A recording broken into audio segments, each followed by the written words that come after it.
welcome back to The Mentors. This is Vadim. You're listening to our 5-minute pick-me-up, which is a weekly segment where we tell you stories to motivate you for the week to come.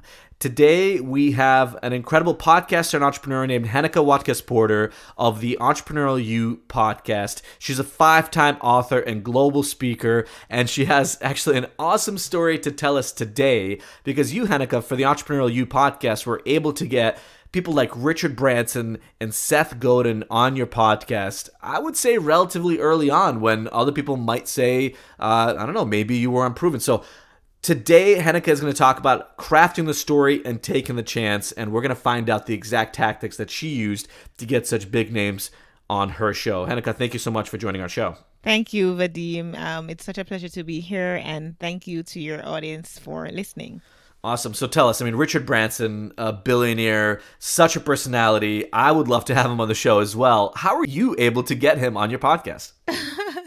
All right, great question. So I was a member of the Branson Center of Entrepreneurship Caribbean, where it's just like a hub for entrepreneurs for mentorship and marketing efforts and so on, all that kind of support for entrepreneurs. So the center initially was located in Montego Bay, Jamaica, and when they were relocating to Kingston in 2017, they were doing a launch. So when I learned of this, I actually reached out to the CEO, the then CEO of the Branson Center, and say I would love to interview Richard. I know he's coming for this launch, and I'd love to have a sit down with him to be part of a special edition episode that I was creating for Global Entrepreneurship Week. So it was simply that I simply say, make that ask. And then in making that ask, the PR company made it happen. I was about one of 3 or 4 other media entities that were there to conduct an interview with him. And an interesting thing happened, that when the first thing that Richard said when he came into the room was that, "I love you here." And as quickly as the interview ended, he actually jumped off the stool, couldn't wait for it to be over. And he kind of took my hair, put it over his head because I wear braids a lot, put it over his head as though he was wearing locks. And that was like a photo moment, a Kodak moment, if ever there was one. That's hilarious. I'm sure not everybody could pull that off, but of course, if anybody could, Richard could. Absolutely. That sounds cool. But I also know, well, first of all, I'm really impressed that you took the initiative to reach out to that CEO and even have the ask. What gave you the confidence to do that? Well, let me tell you something. I'm somebody who strongly believes in do it afraid. I strongly believe in that. Not that I don't have nerves, not that I don't ever feel fear, not that I don't ever feel like, oh my gosh, kind of a moment. But in spite of what I feel, I press along anyway because I know I look at the end, I begin with the end in mind, what it is I want to accomplish. I want to accomplish the fact that my podcast is able to bring on the biggest of names on the show. It doesn't matter who the person is, because I strongly believe that what I'm creating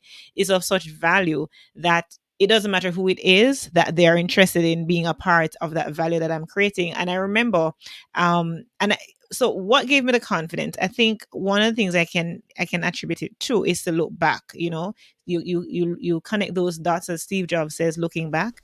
And in connecting the dots, I remember once John Lee Dumas said to me, because I had been introduced to his podcast many months before I actually started, and I started listening, started Love Entrepreneurs on Fire. And so I actively engaged with, as a community member of John Lee Dumas. And engaging with him, he actually did my audio bumper for the Entrepreneurial You podcast. He was the one who created that audio bumper for me. But not only that, he was my very first guest, and being my very first guest on the show, with him being such a notable figure in the podcasting arena, then that creates leverage for me to now reach out to just about anybody else. And I remember that there was a point when I was actually doing a virtual conference, and I reached out to JLD to help, to be one of the speakers. Actually, again, having him being the first, because with him being the first, then it means that I could leverage that to have other people on the summit as well.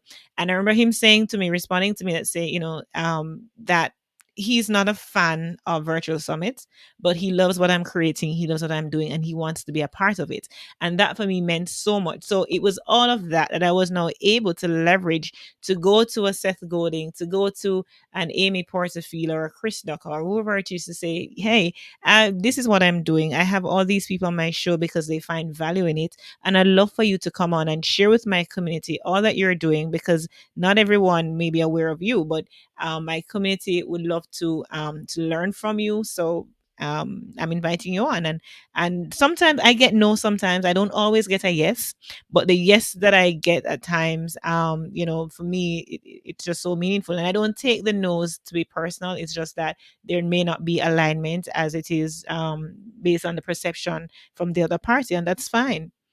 This is why I love talking to entrepreneurs, and more specifically entrepreneurs that are resourceful, like clearly you are, because the things that you talk about are the exact advice that I give not only to myself, but to the people that I mentor and advise. The thing is, there's plenty of opportunity and reasons for you to doubt yourself. That's fine. Everybody gets into that mind frame sometimes, even the most successful people. But remember that you always have some kind of value to offer. You can, if you knock on enough doors, get somebody else to respond. And in this case, you were able to level up every step of the way. You started with what you had, which is a relationship with JLD through the network that you joined, and then you went for the ask.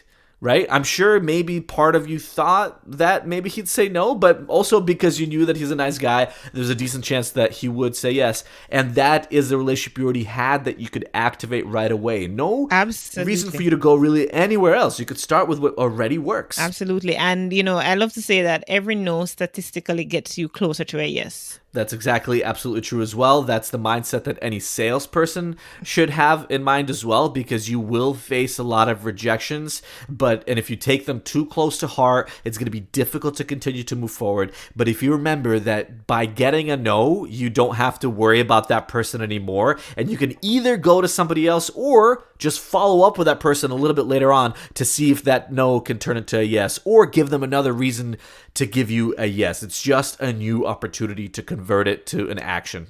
Yeah. And Vadim, I also like to say that we live in the best of times right now. So, how do I even find some of these email addresses in the first place to begin with?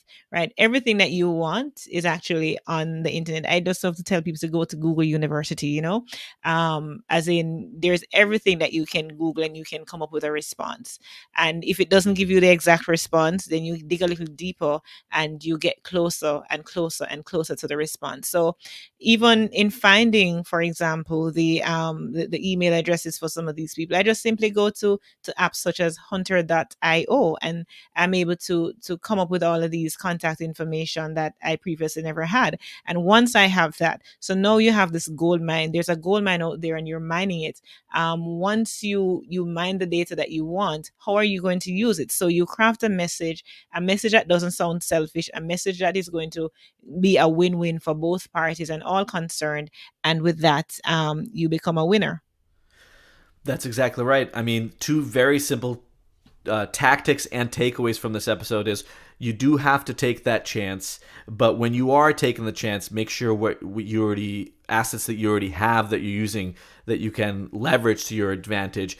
And also when you take that chance, make sure you do it in an intelligent way. So in this case, every step of the way, you were leveling up, you were getting more and more social proof, so that when you did reach out to the likes of Seth Godin, you could craft a story that could speak to that social proof and increase the chances of a positive response. That sounds amazing. I'm really glad that you did that, because this is yet another example for our listeners for how somebody isn't waiting for opportunities to come their way, but taking matters into their own hands and doing it in an intelligent way that actually makes things happen.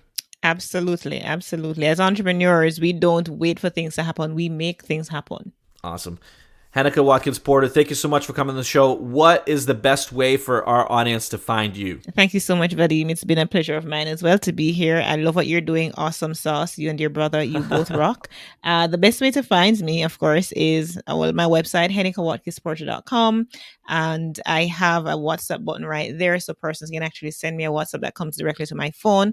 or I am on social media, Heneka Watkis-Porter. My predominant ones are LinkedIn and Twitter, Facebook at times, as well as Instagram. And of course, my podcast is The Entrepreneurial You. Wherever podcasts are found, I'm there. Be sure to look up Heneka. She's doing awesome stuff and you can learn a lot from her. Thank you so much. And to our listeners, we appreciate you tuning in. Hopefully this gave you some motivation for the week to come. As always, if you're listening to this episode and you found value, please do go into your podcast listening app, click on share, send it to just one friend that you think might get motivated by Heneka's story this week as well. They would appreciate and will appreciate it for sharing the word about the mentors. Heneka, thank you so much. Everybody, hope you have a wonderful week ahead. All right. All right, awesome. That was great. Good job. Thank you.